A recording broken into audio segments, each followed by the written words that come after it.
Salut tout le monde. Aujourd'hui, fraction, opération de fraction. Je vais vous apprendre les 4 opérations de fraction pour ceux qui ont un petit trou de mémoire. Alors, addition et soustraction, c'est la même chose, donc je vais les faire ensemble. Il faut absolument que les deux fractions, elles aient le même dénominateur. Là j'ai 5, là j'ai 15, je ne peux pas faire. Donc il faut que je transforme l'une des deux fractions. En l'occurrence, celle-ci, elle est assez facile.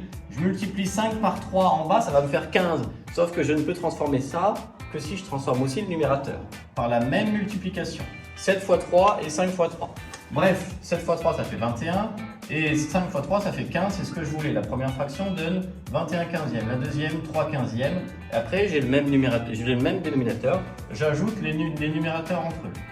Le numérateur je le garde, ça fait donc 24 quinzièmes. J'aurais pu faire la même chose avec un moins. Si j'avais mis un moins ici, ça aurait fait un moins ici, ça aurait fait un moins ici, j'aurais trouvé 18 quinzièmes. Bref. Des moments où c'est un peu plus difficile de mettre sur le même dénominateur, je vais vous montrer la méthode que j'appelle barbare. Je prends la première fraction, je la multiplie par le dénominateur de l'autre, le 6. Et pareil pour la deuxième, mais cette fois-ci avec le dénominateur de la première, 8. Comme ça, j'ai 8 fois 6 et là j'ai 6 fois 8. C'est le même calcul, donc c'est forcément le même résultat. C'est 48 ici et 48 ici. 13 fois 8, ça fait quoi ça? Ça fait 78. 5 fois 8, ça fait 40. J'ajoute les deux, ça fait 118, c'est ça? Merci de me répondre, hein, franchement, merci à mes auditeurs.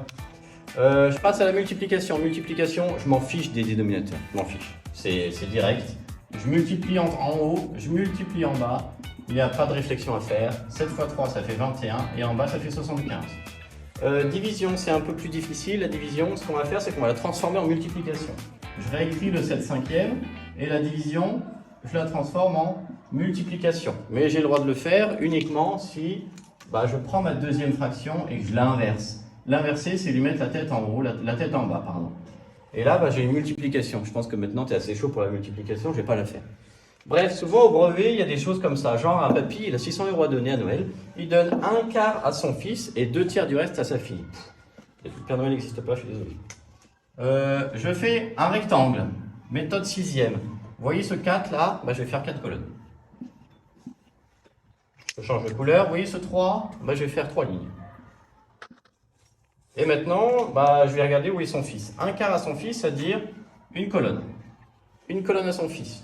Les 2 tiers du reste à sa fille, il n'y a plus ça. Je prends les 2 tiers. La fille, elle prend tout ça. Et maintenant, il me reste 3 cases.